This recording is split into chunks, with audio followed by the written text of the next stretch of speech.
नमस्कार, आप सभी स्टूडेंट्स का स्वागत है हमारे यूट्यूब चैनल में। आज का यह वीडियो उन सभी स्टूडेंट्स के लिए जो एचपी जेओए आईटी के एग्ज़ाम की तैयारी कर रहे हैं। ये एग्ज़ाम 21 मार्च 2021 को कंडक्ट करवाया जा रहा है Himachal Pradesh Subordinate Service Selection Commission Hamirpur के द्वारा। तो आज के इस वीडियो में मैं मेमोरी सिस्टम को डिस्कस करने जा रहा हूँ आपके साथ। तो मेमोरी सिस्टम के ऊपर मैं 2 से 3 वीडियो आपके साथ बनाऊँगा। सारा जो ये मेमोरी सिस्टम का अगर मैं चैप्टर कवर करूँगा तो काफ़ी लंबा वीडियो हो जाएगा। तो आज के इस वीडियो में हम एक जनरल ओवरव्यू देखेंगे memory type and storage devices का, जिसमें सेमीकंडक्टर मेन मेमोरी को डिस्कस करेंगे। सेमीकंडक्टर और मेन मेमोरी के बारे में डिटेल में नेक्स्ट वाले वीडियो में कवर करेंगे, लेकिन इसका ओवरव्यू हम अभी देख लेंगे। सेमीकंडक्टर और मेन मेमोरी जो है, मतलब कि जो आपकी सिलिकॉन की बनी होती है, सेमीकंडक्टर की बनी होती हैं, और जिसमें रैम, रोम, कैश मेमोरी, इस तरह की सारी चीज़ें आ जाती हैं। देन मैग्नेटिक मेमोरी की बात हम करेंगे। मैग्नेटिक मेमोरी जो भी मैग्नेटाइज्ड मटेरियल से बनी होती है, जो कि आपका हार्ड डिस्क बड़ी कॉमन एग्जांपल है। और फिर आपका मैग्नेटिक टेप्स हैं। फिर उसके अलावा आप क्या फ्लॉपी डिस्क है, जो अब तो यूज़ नहीं होती है। नेक्स्ट हम देखेंगे ऑप्टिकल मेमोरी के बारे में, और मेमोरी हायरार्की और वगैरह क्या चीज़ें होती हैं, इनके बारे में हम डिस्कस करेंगे। तो ये सारी चीज़ें हम देखते हैं। तो सबसे पहले तो कि मेमोरी क्या है। The memory unit is an important component of a computer where all data and information are stored in the form of binary digits. ठीक है जी, सारा जो भी डाटा या इन्फॉर्मेशन है, कोई भी इंस्ट्रक्शन है, वो सारी मेमोरी यूनिट में स्टोर्ड रहती है। किस फॉर्म में? आपके बाइनरी डिजिट्स के फॉर्म में, 0 और 1 के फॉर्म में। ठीक है जी। तो ये हमने देख लिया कि 0 और 1 के कम्बिनेशन में बाइनरी डिजिट्स में रहती हैं, और जब भी ज़रूरत पड़ती है तो वहाँ से डाटा जो है वो रिट्रीव कर लिया जाता है। CPU is constantly using the memory system. CPU जब भी आप ऑन करते हैं और जब ऑफ करते हैं, उस समय के बीच में CPU हर वक्त जो है मेमोरी सिस्टम को यूज़ कर रहा होता है किसी न किसी काम के लिए। ठीक है जी। अब यहाँ पर एक और चीज़ आपसे क्वेश्चन पूछा जाता है कई बार, बड़ा सिंपल सा क्वेश्चन पूछ लिया जाता है, आप अटेम्प्ट कर लोगे ज़्यादा लोग, लेकिन मैं फिर भी बता देता हूँ। The act of entering data, जो भी आप एंटर कर रहे हैं डाटा को, उसको राइट ऑपरेशन बोलते हैं। बड़ी सिंपल सी चीज़ है। ठीक है, ये सीधा ही पूछ लिया जाता है कि एंटरिंग डाटा को क्या बोलते हैं। राइटिंग ऑपरेशन बोलते हैं। इसी तरह से रीड ऑपरेशन को क्या बोलते हैं। मेमोरी से आपने कुछ रीड करना, उसको बोलते हैं रिट्रीविंग डाटा, या या उल्टे ढंग से भी इसको आपसे पूछ सकते हैं कि रिट्रीविंग डाटा को क्या बोलते हैं, उसको बोल देते हैं रीड ऑपरेशन। ठीक है। Then data and instruction are move to and from the memory in bunches of word length. अब यहाँ पर वर्ड लेंथ आप याद रखिएगा। ठीक है, वर्ड लेंथ वो है कि आपका प्रोसेसर जो है एक टाइम पर जो यूनिट जो प्रोसेस कर सकता है, वो उसको बोलते हैं वर्ड लेंथ। ये 8 बिट्स का हो सकता है, 16 बिट का हो सकता है। ठीक है जी। 64 बिट, 32 बिट, इस तरह से जो आपके प्रोसेसर आते हैं, तो वो आपका वर्ड लेंथ क्या है, उस हिसाब से आप देख सकते हैं कि वर्ड लेंथ जो है इसी इन्हीं बंचेस में जो है मेमोरी आपकी या इंस्ट्रक्शंस जो हैं वो मेमोरी में जाती हैं, या फिर डाटा जाता है, या फिर वहाँ से मूव करता है। ठीक है, तो वर्ड लेंथ के बंचेस में ही ये रीड राइट ऑपरेशंस होंगे, या प्रोसेसिंग भी। नेक्स्ट आपका यहाँ पर है, the memory device are categorized according to access time. Access time होता है, ठीक है जी, कि कितने टाइम में एक्सेस की जाती है कोई भी, अगर आप रिक्वेस्ट करते हैं डाटा के लिए कि हमें ये डाटा जो भी जहाँ भी आप क्लिक करते हैं, तो मेमोरी में वो चीज़ पहुंचने के लिए जो टाइम लगता है वो एक्सेस टाइम है। देन स्टोरेज कैपेसिटी, कि आप कितना डाटा स्टोर कर सकते हैं। देन कॉस्ट पर यूनिट पर बिट ऑफ स्टोरेज। ठीक है, एक बिट को तैयार करने के लिए जो भी स्टोरेज की है, क्योंकि आपको पता है कि जो स्मॉलेस्ट यूनिट है स्टोरेज का वो बिट है। ठीक है जी। और देन 4 बिट्स का एक निब्बल बनता है, और 8 बिट्स का एक बाइट बनता है। तो कॉस्ट जो एक बिट को तैयार करने में आती है, ये 3 चीज़ें जो है उसके बेसिस पर है मेमोरी डिवाइसेस की कैटेगराइजेशन की जाती है जनरली, कि हमें किस तरह से रिक्वायरमेंट है। नेक्स्ट हम देखते हैं कि एक मोटी सी कैटेगरी जो है प्राइमरी मेमोरी, सेकेंडरी मेमोरी। सभी को पता होगा प्राइमरी मेमोरी फास्टर होती है, सेकेंडरी मेमोरी जो है ये स्लोअर होती है। प्राइमरी मेमोरी में वही चीज़ है जो main memory, primary memory, RAM, ROM, ये सारी चीज़ें प्राइमरी मेमोरी है। तो प्राइमरी मेमोरी आपकी फास्टर होगी, इसकी स्टोरेज कैपेसिटी जो है वो स्मॉलर होगी, cost per bit of storage बहुत ज़्यादा होगी। इसीलिए जो आपकी रैम जो है या रोम है, इनका साइज़ बहुत कम रखा जाता है, क्योंकि अगर इसका साइज़ बहुत ज़्यादा बढ़ा देंगे तो होगा तो आपके लिए फ़ायदेमंद, लेकिन आपके कंप्यूटर की जो कॉस्ट है वो भी बहुत ज़्यादा बढ़ जाएगी। तो ये इसलिए डिज़ायरेबल नहीं रहता है इसको ज़्यादा बड़ा बनाना, क्योंकि इसकी कॉस्ट पर बिट स्टोरेज बहुत ज़्यादा है। इसी तरह सेकेंडरी मेमोरी स्लोअर है, लेकिन इसका हमें फ़ायदा ये मिलता है कि इसकी स्टोरेज कैपेसिटी बहुत ज़्यादा है। जब और इसकी इसी के साथ इसका बेनिफिट ये भी है कि हमें आप यहाँ पर लो कॉस्ट पर बिट मिलता है। और सेकेंडरी मेमोरी में कौन कौन से डिवाइसेस आते हैं? सेकेंडरी मेमोरी में वो सारे डिवाइसेस आते हैं जिनके साथ सीपीयू डायरेक्टली कम्युनिकेट नहीं करता। जैसे आपकी हार्ड डिस्क अगर आप देखेंगे मदरबोर्ड के ऊपर नहीं लगी रहती है, मदरबोर्ड से अलग से वो कनेक्ट की जाती है हार्ड डिस्क। इसी तरह से आपकी सीडी हो गया, ठीक है, पेन ड्राइव वगैरह, वो सारे आपके सेकेंडरी डिवाइसेस हैं, वो आप अलग से लगाते हैं, पेरिफेरल डिवाइसेस आप कह सकते हैं इनको। नेक्स्ट आपका है मेमोरी को एक और ढंग से जो कैटेगराइजेशन इसकी की गई, सेमीकंडक्टर मेमोरी। आपको पता लग गया सेमीकंडक्टर इसलिए बोलते हैं कि रैम और रोम जो है सेमीकंडक्टर के एग्जांपल है। तो इसमें कैश मेमोरी भी आपकी जो है वो सेमीकंडक्टर मेमोरी ही है।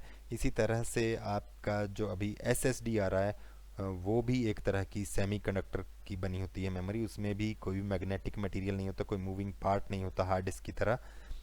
तो ये सेमीकंडक्टर मटेरियल से बनी होती है, इसलिए इनको सेमीकंडक्टर मेमोरी बोल देते हैं।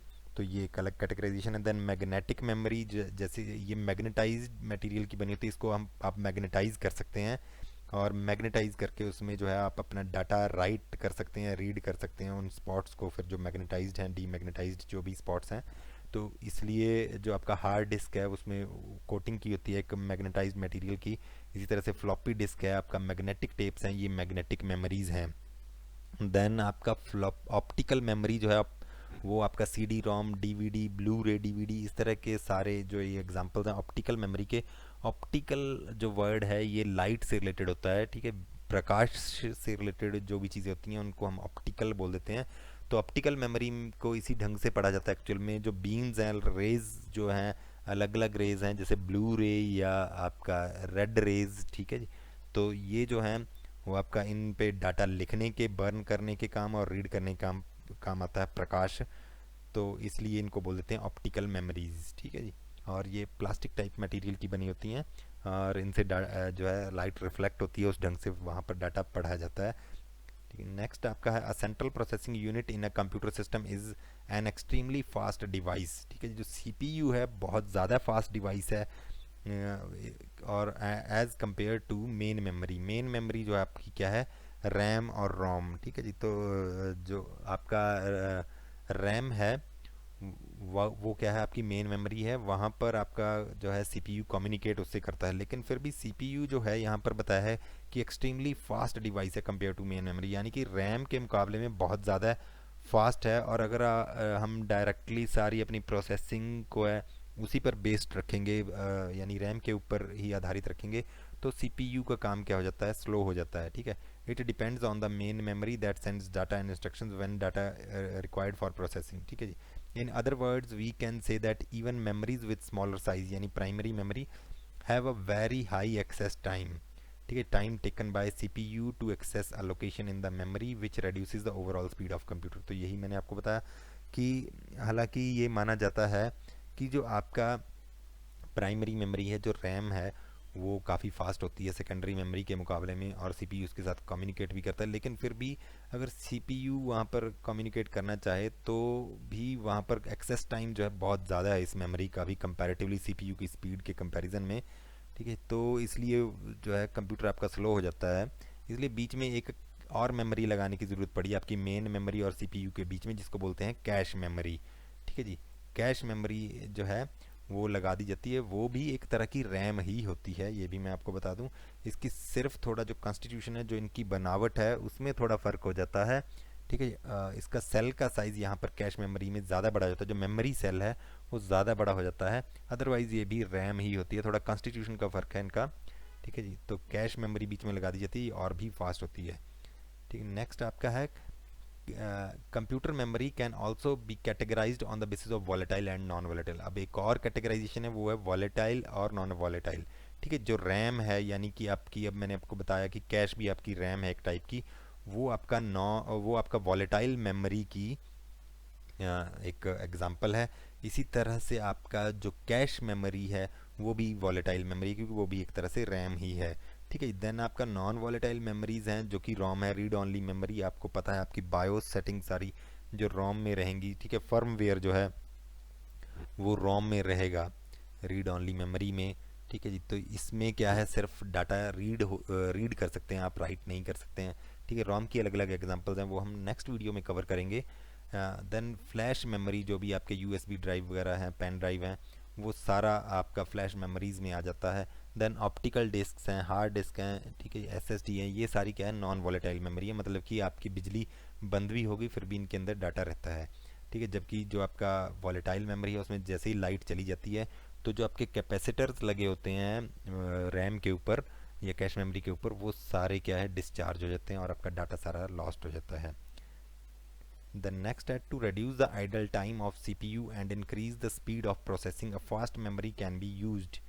ठीक है जी, अब CPU खाली ना बैठा रहे, अदरवाइज CPU बोर हो जाएगा जब प्रोसेसिंग CPU बहुत फास्ट करता है और आपका जो है रैम है वो स्लो है, ये मैंने आपको बता ही दिया, इसलिए हम फास्ट मेमोरी यूज़ करते हैं। ठीक है, this can be done by using a large size of main memory. ये हम मेन मेमोरी का साइज़ भी बढ़ा सकते हैं, मैंने आपको बताया कि रैम का साइज़ बढ़ा के भी ये काम हम कर सकते हैं कि सीपीयू की क्षमता को जो है फुली यूटिलाइज़ किया जाए, लेकिन आपका कॉस्ट बहुत ज़्यादा बढ़ जाएगी। अगर हम रैम का साइज़ बढ़ाएंगे तो कंप्यूटर की कॉस्ट बहुत ज़्यादा बढ़ जाएगी, इसलिए हम जो है कैश मेमोरी को यहाँ पर यूज़ करते हैं। ठीक है जी, और एक मेमोरी हायरार्की होती है, the cost versus access time जो है leads to the hierarchy of computer memory. ठीक है जी, कॉस्ट को अगर हम कंपेयर करते हैं एक्सेस टाइम के साथ कि कितनी कॉस्ट है मेमोरी को तैयार करने में और एक्सेस टाइम क्या है, तो उसके आधार पर हम एक हायरार्की तैयार कर सकते हैं। तो हायरार्की में सबसे ऊपर आपके रजिस्टर्स रहते हैं टॉप पर, उसके बाद आपकी कैश मेमोरी रहती है, देन आपकी मेन मेमोरी रहेगी, ठीक है, then various secondary storage devices रहेंगे। वो हायरार्की का मैं आपको चार्ट दिखा दूंगा बाद में नेक्स्ट वीडियोज़ में। देन आपका ये इस तरह से आप देख सकते हैं कि जो अब मैं बात कर रहा था कि कैश मेमोरी सीपीयू और मेन मेमोरी के बीच में रहती है, ये क्वेश्चन आपसे पूछा जाता है, तो इस पिक्चर को आप याद रखिए अगर आपको याद नहीं है, कंप्यूटर के बारे में ज़्यादा पता नहीं है, लेकिन फिर भी बड़ा सिंपल सा कॉन्सेप्ट है। ठीक है जी, तो एक्सेस टाइम क्या होता है? एक्सेस टाइम देखिए, this is the time required to locate and retrieve stored data from the storage unit in response to a program instruction. ठीक है जी, जो भी डाटा लोकेट और रिट्रीव करने में जो टाइम लगता है उसको एक्सेस टाइम बोलते हैं।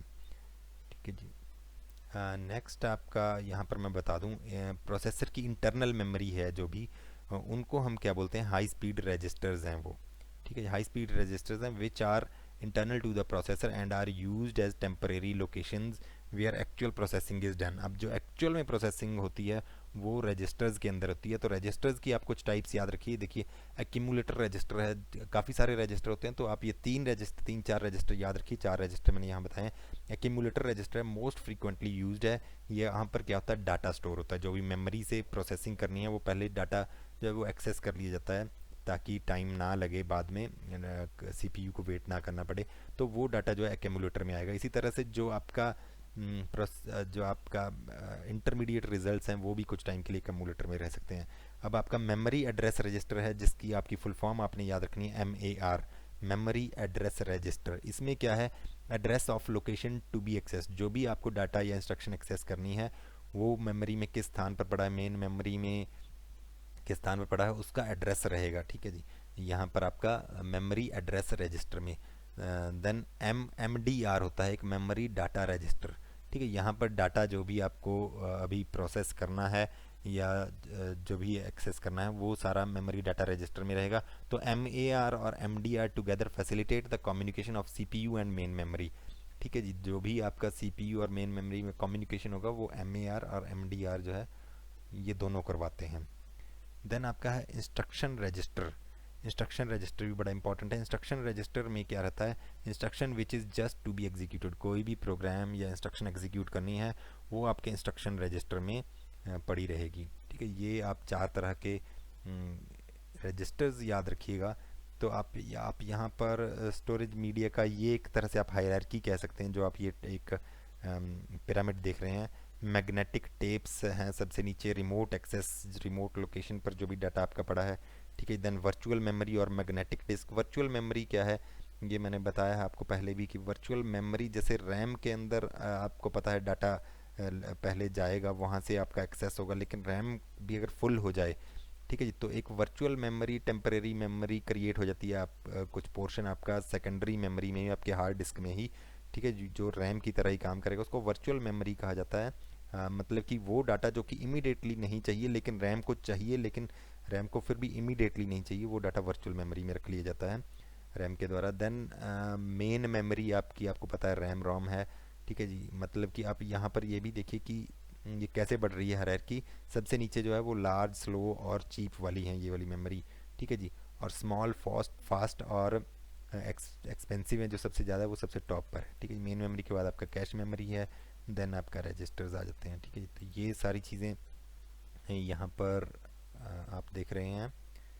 नेक्स्ट एक मैं आपको और चीज़ बता दूं कि यहाँ पर अगर टेक्नोलॉजी की बात की जाए तो सेमीकंडक्टर जो मेमोरीज़ हैं ये इलेक्ट्रॉनिक मेमोरीज़ हैं। नेचर ऑफ स्टोरेज इलेक्ट्रॉनिक, मतलब कि इनमें जो है करंट के माध्यम से, कैपेसिटर में जो चार्ज के माध्यम से इनमें डाटा स्टोर किया जाता है, 0 और 1 जो बिट्स हैं, ठीक है जी। ये आपका एक्सेस मोड है जो वो रैंडम एक्सेस है, रैंडमली जो है आप डाटा यहाँ पर एक्सेस कर सकते हैं, ठीक है जी। और सेमीकंडक्टर मेमोरीज यहाँ पर लिखा है कि वॉलेटाइल होती हैं, तो ये रैम की बात हो रही है कि रैम वॉलेटाइल होती है। अगर रोम है वो भी सेमीकंडक्टर मेमोरी है, वो आपकी वॉलेटाइल नहीं होती है, ठीक है जी। और एक्सेस टाइम आप देखिए 10⁻⁻8 है, बहुत कम जो है एक्सेस टाइम है इसका सेमीकंडक्टर मेमोरी का। कॉस्ट जो है रुपीज़ पर बिट, वो अगर आप नीचे की तरफ देखें कंपैरेटिवली 10⁻², ज़्यादा है, काफ़ी ज़्यादा है, ठीक है जी। अब मैग्नेटिक मेमोरीज जो आपकी हार्ड डिस्क, फ्लॉपी है, जो आपका मैग्नेटिक टेप्स हैं, ये आपने देखा, उसमें मैग्नेटिक स्टोरेज मीडियम है, आपको पता मैग्नेटाइज किया जा सकता है मटेरियल को।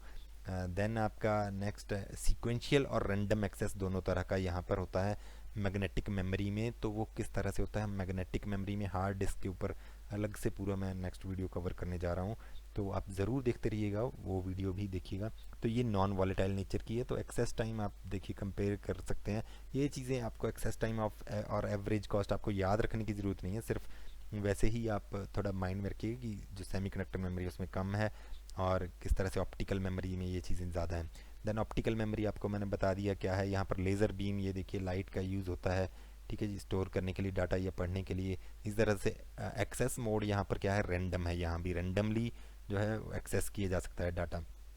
और नॉन वॉलेटाइल है ये मेमोरी, ठीक है। तो ये इनकी टेक्नोलॉजी के बारे में है। अभी हम एक्सेस की बात कर लेते हैं, सीक्वेंशियल एक्सेस। सीक्वेंशियल एक्सेस जो और रैंडम एक्सेस की मैंने बात की, मतलब कि ये आप मान लीजिए एक मेमोरी है यहाँ पर और यहाँ पर रीड या राइट करना है, तो सीक्वेंशियल एक्सेस मेमोरी में क्या होगा, जो सबसे पहली लोकेशन है पहले वहाँ पर डाटा आएगा, यहाँ पर पहले डाटा आएगा, फिर नेक्स्ट जगह पर आपका हेड आएगा, रीड अगर कर रहे हैं आप डाटा, देन नेक्स्ट लोकेशन पर आएगा। जैसे आपका टेप होती है, मैंने आपको बताया है पिछले वीडियोस में बहुत बार बताया कि जैसे आप पुराने कुछ टाइम में टेप रिकॉर्डर होते थे तो उनमें टेप्स यूज़ होती थी, ठीक है जी। तो मैग्नेटिक टेप जो है जब पूरी रोल आउट होगी तभी आप एंड वाली लोकेशन पर रीड कर सकेंगे, लास्ट वाला गाने पर तभी आप पहुंच सकेंगे, ठीक है। तो ये आपका सीक्वेंशियल एक्सेस होता है, आप डायरेक्टली जंप नहीं कर सकते हैं। जबकि आप रैंडम एक्सेस यहाँ पर देखिए, randomly direct first second third location में जाए बिना ही आपका जो रीड राइट हेड है वो डायरेक्टली उस लोकेशन पर पहुंच सकता है जो डिज़ायर्ड है, ठीक है। तो ये आपका मेमोरी का है। तो ये आपको पता ही है कि ज़ीरो किसको बोलते हैं, ये भी आपसे पूछ लिया जाता है, 0 और 1 किसको बोलते हैं, ठीक है। इलेक्ट्रिक सर्किट है, चाहे कोई मैग्नेटाइज स्पॉट है, चाहे कुछ भी चीज़ है, तो जो ज़ीरो होगी जब वो ऑन है या मैग्नेटाइज्ड है लोकेशन तो उसको ऑन बोलेंगे यानी 1 बोलेंगे, अगर वो ऑफ है या नॉन मैग्नेटाइज्ड है तो उस लोकेशन को आप ज़ीरो बोलेंगे। तो ये कुछ चीज़ें थी इस वीडियो में। तो नेक्स्ट हम सेमीकंडक्टर मेमोरीज, रैम रोम दोनों करेंगे। उसके नेक्स्ट वीडियो में मैं आपका हार्ड डिस्क को कवर करूंगा और ऑप्टिकल मेमोरी को मैं डिस्कस करूंगा। तो 3 वीडियो लगभग बन जाएंगे यहाँ पर। तो आप देखते रहिए, लाइक शेयर सब्सक्राइब ज़रूर कीजिए हमारे चैनल को अगर आपको कंटेंट पसंद आया हो। धन्यवाद।